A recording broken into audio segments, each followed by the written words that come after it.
ایک ایسا انسان جو اپنا آخری نوالا، اپنا آخری کھانا بھی کسی اجنبی کو یوں ہی دے دیا کرتا تھا۔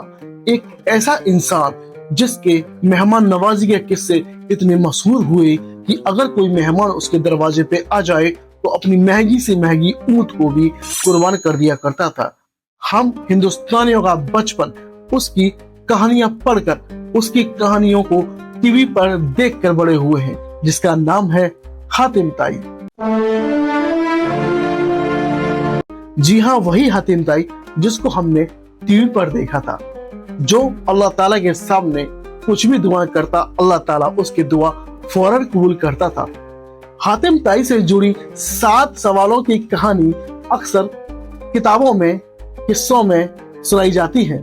دنیا کے 7 کونوں میں 7 ایسے سوال چھپے ہوئے جن کا جواب آج تک کوئی نہیں ڈھونڈ پایا۔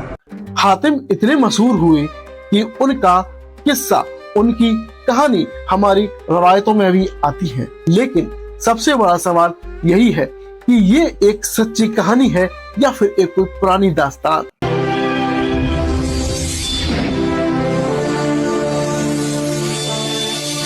یہ اس دور کی بات ہے جب عرب کی سرزمین پر جہالت ہی جہالت تھی، لیکن اس جہالت بھری زندگی میں حاتم نے اپنا اتنا نام کمایا اور اتنی شہرت ملی کہ آس پاس کے شہر کے لوگ صرف ان کو دیکھنے آتے کہ یہ بات کتنی سچ ہے کہ حاتم اپنے مہمانوں کی کتنی خاطرداری کرتے ہیں۔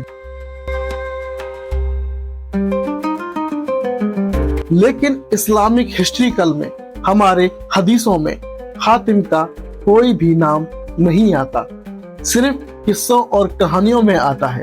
وہ صرف اس لیے کیونکہ حاتم جب فوت ہوئے اس وقت ہمارے نبی کی نبوت آنے ہی والی تھی۔ کچھ روایتوں میں یہ بھی آتا ہے کہ نبوت کا شروعاتی دور تھا۔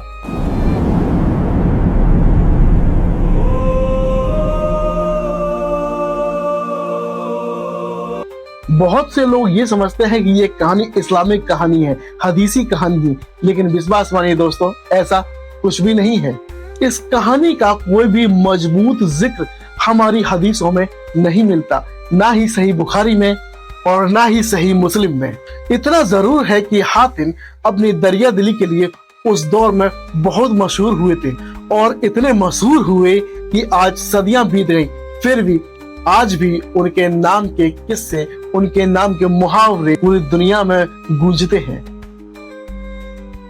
حاتم طائی قبیلے کے بہت بڑے سردار تھے، وہ ایک شاعر بھی تھے، لیکن ان کا نام دریا دلی کی وجہ سے مشہور ہوا۔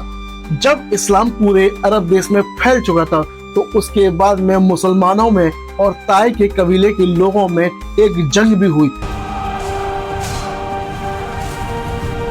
اس جنگ میں ایک لڑکی کو بندی بنا کے لایا گیا، اور جب ہمارے نبی کریم صلی اللہ علیہ وسلم کے سامنے اس لڑکی کو پیش کیا گیا تو اس لڑکی نے اپنے والد کا نام حاتم طائی بتایا۔ انہوں نے بتایا کہ میرے والد صاحب کتنے دل کے اچھے تھے، وہ لوگوں کی کس طرح مدد کرتے تھے۔ ہمارے نبی کریم صلی اللہ علیہ وسلم نے اس کے بعد میں یوں فرمایا، کاش تمہارے والد صاحب مسلمان ہوتے تو میں ان کے حق کے لیے دعا کرتا۔ اس کے بعد میں نبی کریم صلی اللہ علیہ وسلم نے اس لڑکی کو آزاد کر دیا۔ اس لڑکی کا نام تھا صفانہ ابن حاتم، وہ حاتم کی بیٹی تھی۔ آپ کو بتاتا چلو، اس سے پہلے نہ صفانہ اور نہ ہی ان کے والد صاحب حاتم مسلمان ہوئے ہی نہیں تھے۔ حاتم طائی کے ایک بیٹے بھی تھے، عدی ابن حاتم۔ یہ پہلے عیسائی ہوا کرتے تھے، انہوں نے پہلے عیسائی دھرم سے تعلق رکھا، لیکن بعد میں اسلام قبول کیا۔ اسلام قبول کرنے کے بعد میں یہ نبی کریم صلی اللہ علیہ وسلم کے پاس آئے اور اپنے والد صاحب کا قصہ سنایا۔ یہ روایت الگ الگ سیرت اور الگ الگ تاریخوں میں ملتی ہے۔ حضرت عدی ابن حاتم کی بہت ساری حدیثیں بھی بیان ہوئی ہیں، ان کی کچھ حدیثیں بھی ہیں جو ہم پڑھتے ہیں۔ جتنا میں نے آپ کو بتایا اس سے آپ کو اندازہ لگ گیا ہوگا کہ جو ہم نے بچپن سے ٹی وی پر دیکھا، سیریل میں دیکھا، ایسا کچھ بھی نہیں تھا۔ یعنی کہ حاتم مسلمان نہیں تھے، لیکن ان کے بیٹے عدی ابن حاتم مسلمان ہوئے۔